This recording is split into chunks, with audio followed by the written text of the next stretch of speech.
kelihatan jelasin. Nggak usah pakai cincong. Kak, gimana kuliahnya selama COVID ini? Semuanya daring. Kak Rakri, kenapa kalau main gitar pakai tangan kiri?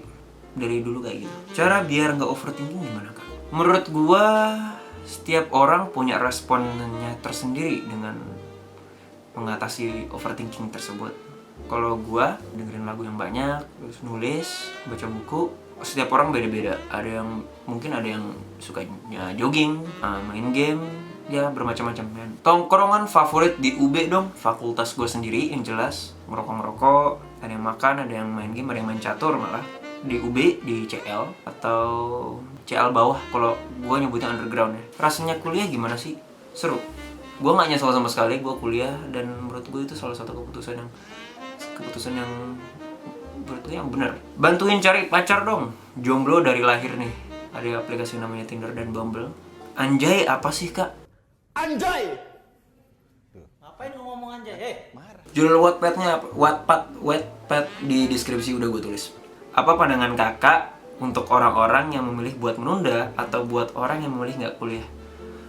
Sebenarnya kalau gue sendiri secara pribadi emang gue itu lebih memilih untuk kuliah. Ada yang berpendapat kalau kuliah ujung-ujungnya kerja-kerja juga. Kuliah itu kan buat untuk nyari kerja. Gue lebih tim kuliah daripada gak kuliah sama sekali. Soalnya menurut gue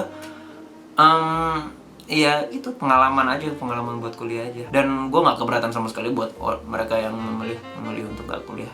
Kenapa kalau berbeda pendapat justru bagus. Kak, pergaulan di UB tuh gimana sih? Emang hedon-hedon gitu? Ya tergantung lu main sama siapa. Kalau lu mainnya sama orang-orang yang suka nongkrong di Starbucks, ya pasti lu juga ikutan hedon. Tapi pola pikir lu aja. Kalau lu nongkrong di Starbucks tapi lu nggak mesen sama sekali, kan lu nggak hedon. Kakak kalau milih pasangan yang seagama apa yang beda agama? Yang bikin nyaman. Susah senangnya jadi anak rantau. Gue justru malah seneng banget jadi anak rantau karena seru aja gitu sendiri, hidup sendiri. Terus habis itu nyari makan spot-spot enak. Terus habis itu gue bisa ngerasain gimana perjuangannya gitu loh, jauh dari orang tua. Yang gue rasakan sekarang itu kayak pengalaman yang keren aja gitu. Udah trip kemana aja, Kak, selama di Malang? Alhamdulillah gue udah pernah ke Bromo 2 kali. Dua-duanya naik motor. Itu bukan keputusan yang cerdas sih, naik motor ke Bromo. Udah pernah ke pantai. Dari sekian banyak perjalanan ke pantai, gue pernah nginep 2 kali di pantai. Terus habis itu kemana lagi ya? Ke Pujon pernah. Nggak tahu deh kemana lagi, lupa. Saran street food daerah Malang dong. Gue koreksi pertanyaannya aja. Makanan yang sering gue makan di Malang. Kalau kelar kuliah, gue biasanya makan di CL, di kantin UB itu. Terus atau enggak di luar itu ada di Sumbersari, ada yang namanya Warung Rica Sumbersari, ada yang warung Kedai 999 di Sumbersari juga. Itu murah-murah. Terus habis itu kalau lu dimasuk UB, terus CL, terus di belakangnya tuh kayak ada yang tempat-tempat kosan gitu. Itu ada nasi jamur harganya 6.000 doang. Terus apalagi ya di Sugragura itu banyak, itu deretan tuh makanan semua. Tapi ada satu tempat namanya Warteg Cito, itu gue juga sering makan di situ. Mana lagi ya? Gimana perasaannya pas dapat nilai D? Kesel. Bang, menurut lo rawon favorit lo tempatnya di mana? Yang menurut lo rawon terenak? Pertama perlu dibedakan dulu antara masakan rumah sama masakan luar. Kalau masakan rumah diadu sama masakan luar, pasti yang menang masakan rumah, pasti selalu. Rawon Brente yang di Malang. Keduanya mungkin antara rawon guling atau enggak rawon setan. Masih banyak rawon yang lain yang gue belum coba, tapi saat ini favoritnya kedua itu. Skincare lo apa, Bang? Heran mulus amat muka lo. Sebenarnya ada jerawat di sini. Ya skincare gue Vaseline Men Anti Acne aja sama Innisfree. Gimana cara lo mengimbangin passion lo di musik sama pendidikan? Salut buat orang ini karena udah tahu kalau gue suka banget sama musik. Lo harus pilih antara keduanya. Memprioritaskan passion lo. Yang menurut gue akan lancar aja. Tapi kalau gue tuh sekarang gue harus selesaiin pendidikan gue. Kalau di Malang ngopi di mana?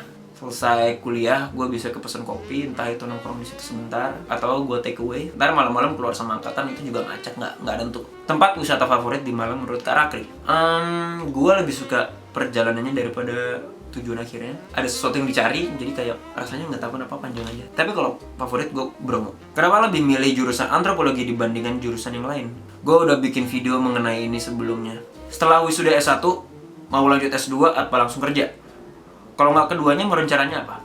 Teman-teman gue ada yang lanjut S2, ada yang milih untuk langsung kerja. Itu sebenarnya pilihan sih. Kalau pilihan terserah masing-masing. karena emang perjalanannya terserah kalian gimana. Tapi kalau gue sendiri, gue lebih langsung S2 aja. Gue Vivi, baru-baru ini rela download Wattpad lagi demi baca cerita yang lu tulis. Terima kasih Vivi, karena sudah meluangkan waktunya untuk membaca cerita gue yang gue tulis. Kak, biasanya kalau di Malang, me time sukanya kemana kak? Ngalor ngidul, naik motor, dengerin musik, dengerin lagu-lagu The Adams. Gimana sih kak caranya biar selalu dapat inspirasi untuk nulis? Apa ya? Inspirasi gue apa ya? Gue cuma tulis apa yang ada di pikiran gue sih sekarang. Kayak misalkan gue kesel, gue sedih, terus habis itu ada yang gue jijiin atau ada yang gue, ya itulah, pokoknya ada apapun yang ada di pikiran gue jarang baca buku-buku novel atau buku-buku puisi soalnya. Prodi antropologi kalau skripsi itu membahas apa sih kak? Semoga dijawab. Ya ini gue jawab, apapun selama ada manusianya. Misalkan gue neliti tentang DPR, orang-orang di DPR, bisa karena ada orangnya, dan gue neliti tentang orang-orang DPR, kenapa bikin kebijakan seperti ini, sudut pandang DPR tuh kayak gimana, cara DPR ngelihat Indonesia. Bahkan kalau tingkat gue ada yang pernah neliti tentang chat seks, ada yang pernah neliti tentang tambang di Kalimantan, ada yang juga pernah neliti tentang parkir liar juga pernah. Tinggal ntar dikaitin sama teorinya, dan itu nggak sesimpel yang kalian kira. Kalau ngekos, uang pengeluaran sebulan semasa kuliah berapa kira-kira? Gue waktu itu pernah ngitung juga dan hasilnya agak menggemparkan. Taruh kalian kuliah selama 8 semester, 4 tahun. Per UKT per semesternya, taruh aja standarnya, taruh pukul rata 5 juta. 5 juta per semester. 5 kali 8, 40 juta. Nah terus habis itu taruh per bulan kalian dapat uang jajan berapa?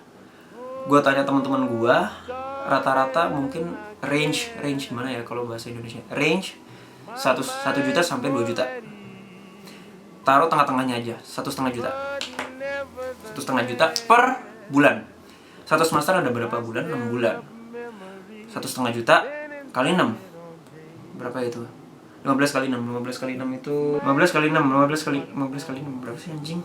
9 juta per semester. Nah, kali 8 lagi, 9 juta kali 8.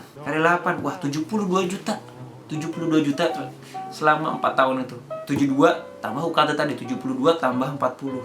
Ya, bokap nyokap udah mengeluarkan duit sebesar gini. 112 juta. Lu kuliah dan bertahan hidup. Itu sebagai anak rantau itu kayak beban mungkin. Kapan nikah? Nggak tahu. Masih lama. Gua nggak mau nikah buru-buru. Soalnya emang gue pengen mapan dulu. Ntar paling bete kalau gue udah nikah tapi gue masih dapat duit dari orang tua gue, masih itu kayak ntaran dulu deh, skip. Bagaimana pengalaman lo dalam berorganisasi? Organisasi itu kayak pada dasarnya bikin kita lebih bisa kerja sama orang lain. Oke, kayaknya itu aja untuk Q&A-nya. Terima kasih banyak bagi yang udah nonton video ini dan yang ngikutin gue di YouTube, di IG dan di Wattpad. Gue terima kasih banyak. Titip salam buat mama papa di rumah. Dadah.